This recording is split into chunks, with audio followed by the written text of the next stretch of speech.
Hoa Kỳ và Nga đàm phán ngừng bắn ở Biển Đen sau các cuộc không kích qua đêm tấn công Ukraine. Các quan chức Hoa Kỳ và Nga đã có cuộc đàm phán tại Ả Rập Xê Út vào thứ Hai nhằm mục đích ký kết một thỏa thuận ngừng bắn trên biển ở Biển Đen trước khi có một thỏa thuận ngừng bắn rộng hơn ở Ukraine khi Moscow và Kyiv sử dụng máy bay không người lái để tấn công lẫn nhau. Các cuộc đàm phán diễn ra sau các cuộc đàm phán của Hoa Kỳ với Ukraine tại Ả Rập Xê Út vào Chủ nhật, diễn ra sau khi Nga tiến hành cuộc không kích qua đêm thứ Ba liên tiếp vào Kyiv,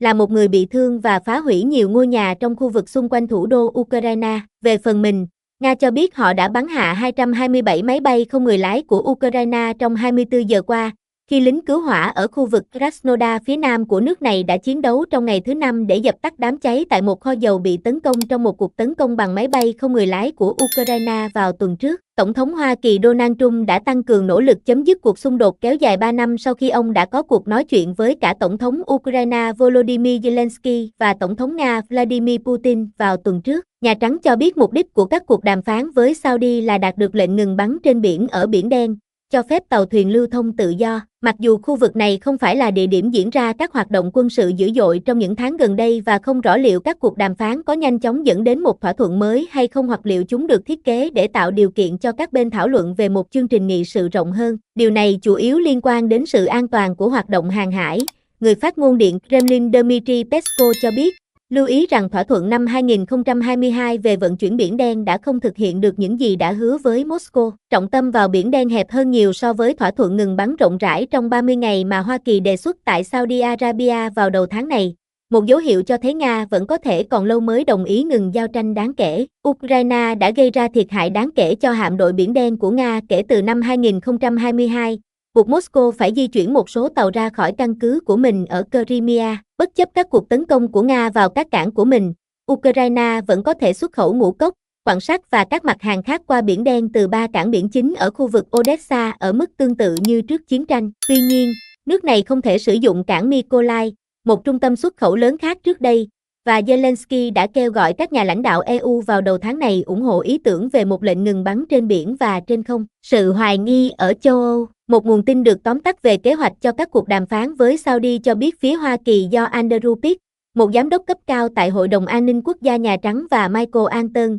một quan chức cấp cao của Bộ Ngoại giao dẫn đầu. Nga được đại diện bởi Grigor Karasin, một cựu nhà ngoại giao hiện là Chủ tịch Ủy ban Đối ngoại của Thượng viện Nga và Sergei Beseda, một cố vấn cho Giám đốc Cơ quan An ninh Liên bang, cơ quan kế nhiệm chính của KGB thời Liên Xô. Hãng thông tấn Interfax dẫn lời Karasin nói trong giờ nghỉ sau gần 3 giờ đàm phán rằng các cuộc tham vấn đang tiến triển gây sáng tạo, và hai bên đã thảo luận về các vấn đề được coi là gây khó chịu trong quan hệ song phương của họ. Trump, người đã nhiều lần kêu gọi chấm dứt chiến tranh ở Ukraine, đã bày tỏ sự hài lòng rộng rãi về cách các cuộc đàm phán diễn ra và đã khen ngợi về sự tham gia của Putin vào quá trình này cho đến nay. Nhưng có sự hoài nghi giữa các cường quốc châu Âu về việc liệu Putin có sẵn sàng đưa ra những nhượng bộ thực sự hay sẽ tuân thủ những gì họ coi là yêu cầu tối đa của ông mà dường như không thay đổi kể từ khi ông đưa quân vào Ukraine vào năm 2022. Putin cho biết ông sẵn sàng thảo luận về hòa bình nhưng Ukraine phải chính thức từ bỏ tham vọng NATO và rút quân khỏi toàn bộ lãnh thổ của 4 khu vực Ukraine mà Nga tuyên bố chủ quyền và kiểm soát phần lớn. Tạm dừng các cuộc tấn công năng lượng. Điện Kremlin cho biết hôm thứ Hai rằng Nga vẫn tuân thủ lệnh tạm dừng tấn công các mục tiêu cơ sở hạ tầng năng lượng của Ukraine trong vòng 30 ngày mà Putin đã hứa với Trump vào tuần trước.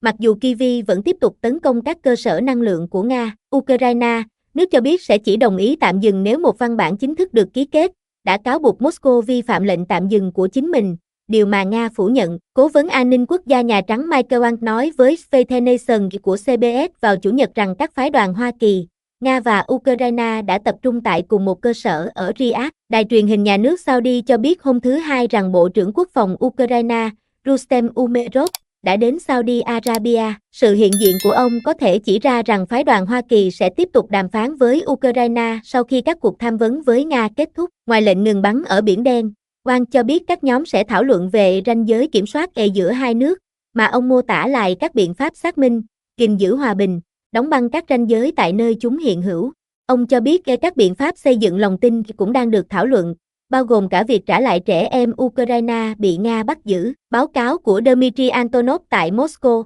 Steve Holland tại Washington, Tesha Marik tại Riyadh và Pavel Politic và Kristen Lau tại Kyiv